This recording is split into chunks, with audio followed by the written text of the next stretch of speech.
तो वीडियो की शुरुआत में हम देखते हैं कि शिनोमिया के पास को देखकर वहाँ पे रेनो और काफका दोनों ही बहुत हैरान होते हैं। पर शिनोमिया काफका के पास आके कहती है कि उसके शरीर से उसे काजू की महक आ रही है। शिनोमिया के बातों को घुमाते हुए तब रेनो उसे बताता है कि वो लोग काजू डिस्पोजल टीम में काम करते हैं, इसलिए काफका के शरीर से वैसी महक आ रही है। पर तभी काफका वहाँ पे अपने गाड़ी को खुद उठाता है और उसके पास को देखकर तब शिनोमिया भी हैरान होती है।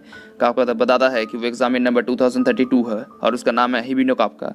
पर तभी काफका की जगह पर शिनोमिया का सर्वेंट अपना गाड़ी रख देता है। शिनोमिया तब वहाँ पे चली जाती है, पर जाते समय काफका देखता है कि उसके साथ बहुत से बॉडीगार्ड्स थे। पर तभी वहाँ पर रेनो गुस्सा हो जाता है क्योंकि उसके मना करने के बावजूद भी काफका ने अपने काजू पार्ट्स का इस्तेमाल किया था। पर काफका तब बताता है कि उसने सिर्फ अपने हाथ को काजू के पार्ट्स को दिया था और शिनोमिया ने उसे नहीं देखा।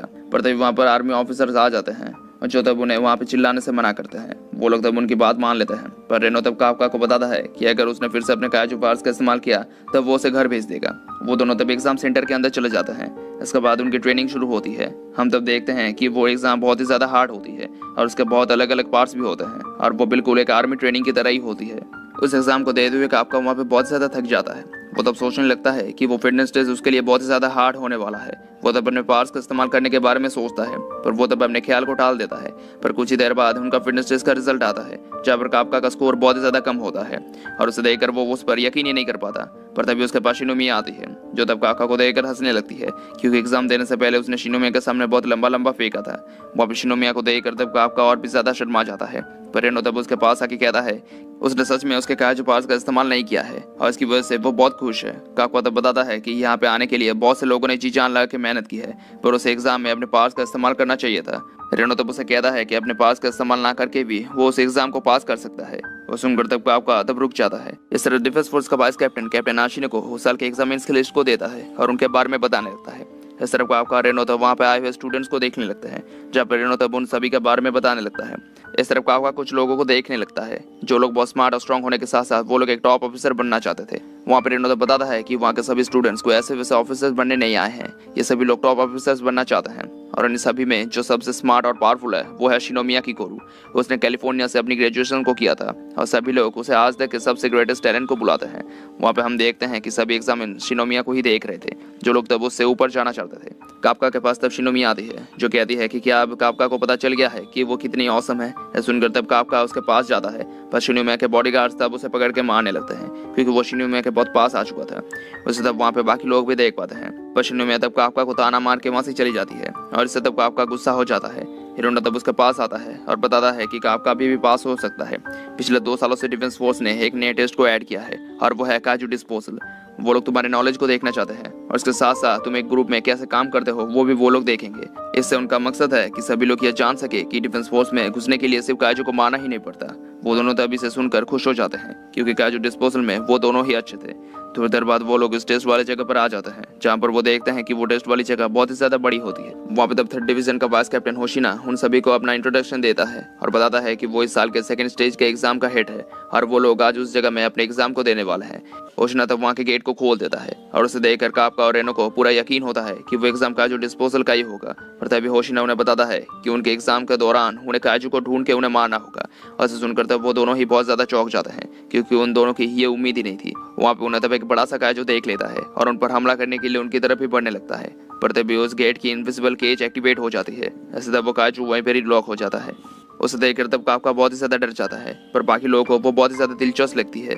वहाँ तब काफका को डरा हुआ देखकर शिनोमिया तब उस पर हंसने लगती है और उसे देखकर तब काफका गुस्से से रेनो के पास आके कहता है कि उसने एग्जाम के बारे में जो कहा था यहाँ तो उससे उल्टा हो रहा है। रेनो तब उसे बताता है कि उसने कहा था कि काजू डिस्पोजल वाला एग्जाम पिछले 2 सालों से हो रहा है, तो उसे इस साल के बारे में अभी ही पता चला है। होशिना तब उन्हें बताता है कि वो उन्हें खाली हाथ नहीं भेजने वाले।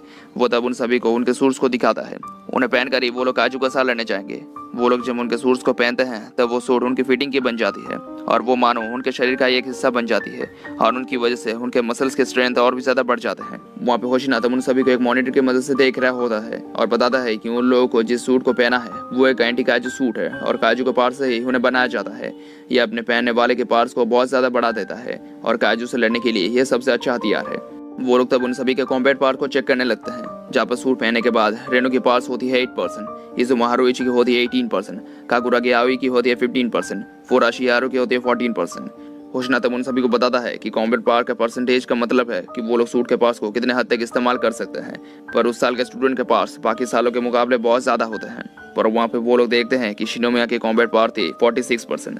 शिनोमिया के पावर्स को देखकर तब होशिना भी बहुत ज्यादा हैरान होता है, क्योंकि पहली बार में इतना ज्यादा पर्सन आज तक किसी का भी नहीं हुआ था। हिरोनो तब अपने पर्सन को देखकर उसे थोड़ा कम मारने लगता है। इस पर होशिना उसे कहता है कि पहली बार 8% भी ठीक है, अगर उसे 0 मिला तो वो फेल हो सकता है, पर उसे आज तक कॉम्बैट पावर में 0 देखा नहीं है। पर वो लोग देखते हैं कि काफका की कॉम्बैट पावर 0 होती है, और उसे देखकर तब होशिना उस पर हंसने लगता है। काफका तब अपने परसेंटेज को बढ़ाने की कोशिश करता है, पर उसे देखकर तब होशिना उस पर और भी ज्यादा हंसने लगता है।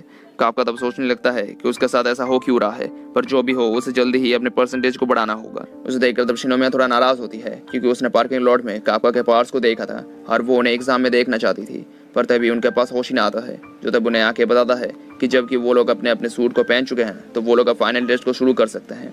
वो लोग तब उन एग्जाम वाले एरिया में चले जाते हैं, जहाँ पर होशिना सभी को बताता है कि उन लोगों को अब वहाँ के कायजू को मारना होगा। उन लोगों ने उन्हें जिंदा पकड़ा था ताकि एग्जाम के दौरान वो लोग काम में आ सके। उनके पास अब एंटी काजू वेपन्स भी हैं। उनके एक्शंस को हब ड्रोन्स की मदद से मॉनिटर किए जाएंगे। अगर उन लोगों ने देखा कि कोई स्टूडेंट खतरे में है तो वो लोग तब उसके सूट के शील्ड को शुरू कर देंगे, पर इसका मतलब होगा कि वो एग्जाम में फेल हो चुका है। वहाँ पे तब सभी लोग मिलकर उन काजू के साथ लड़ने चले जाते हैं। शिनोमिया तब अपनी सुपर स्पीड की मदद से सभी छोटे काजू को एक के बाद एक मारने लगती है।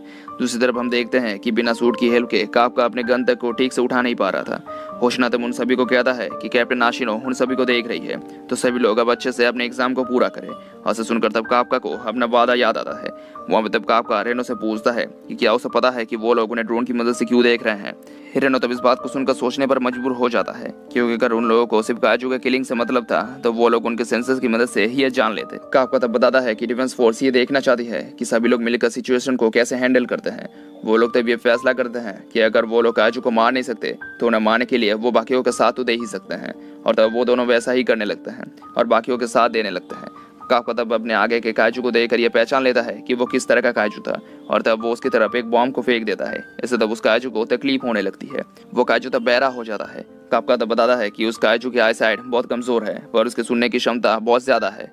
काफका तब उन सभी को उस काजू के पेट पर वार करने कहता है और बताता है कि उसका वो हिस्सा बाकी हिस्सों से कमजोर है। वो लोग तब वैसा ही करने लगते हैं और उसके पेट पर वार करते हैं। इससे तब वो काजू वहीं पर ही मारा जाता है। हारुइची तब उसका शुक्रिया अदा करता है, क्योंकि काफका की वजह से ही वो लोग उस काजू को मार पाए थे। काफका और रेनो के सपोर्ट को देखकर तब होशिना भी हैरान होता है। इस तरह वो दोनों बाकी लोगों की मदद करने के लिए जाने लगते हैं। जहाँ पर काफका इस बात के लिए खुश होता है कि बिना उसके काजू पावर का इस्तेमाल करे वो लोग एग्जाम को पास कर सकते हैं, और तब वो आगे बढ़ने ही लगते हैं। पर तभी उन पर एक काजू हमला कर देता है। उस काजू के वार की वजह से वहाँ पे काफका तब बहुत ज्यादा घायल हो जाता है। उसके इंजरीज को ऑफिस से होशिना और बाकी लोग भी देख पाते हैं। वो काजू तब काफका की तरफ बढ़ने लगता है और उसे देखकर तब वो उठने की कोशिश करता है, क्योंकि एक बार अगर उसके शील्ड को एक्टिवेट कर दिया गया तो वो एग्जाम में फेल हो जाएगा। वो काजू तब उसे खाने ही वाला होता है और उसे देखकर तब कंट्रोल ऑफिस के लोग उसके शील्ड को एक्टिवेट करने ही वाले होते हैं, पर तभी वहाँ पर शिनोमिया आके उस काजू को मार देती है। ऐसे तब किसी तरह से काफका की जान बच जाती है। शिनोमिया तब उसे चिढ़ाते हुए बड़े काजू को मारने के लिए उसके पास जाने लगती है। दूसरी तरफ काफका देखता है कि काजू के हमले की वजह से उसका एक पैर टूट चुका है। इस वजह से वो तब खड़ा नहीं हो पाता, पर वो तब हार नहीं मानना चाहता था। होशिना तब उसे बताता है कि उसके इंटरनल ऑर्गन्स डैमेज हो चुके हैं, तो क्या वो अब हार मानना चाहता है। पर इस बात को सुनकर तब काफका जोश में आ जाता है, क्योंकि वो सबके साथ मिलकर लड़ना चाहता था। काफका तब वहाँ पे अपने टूटे हुए पैर के साथ ही किस तरह से उठ खड़ा होता है। इससे तब उसका कॉम्बैट पावर 0.01% बढ़ जाता है। और इसके साथ ही वीडियो खत्म हो जाता है। Thank you for watching.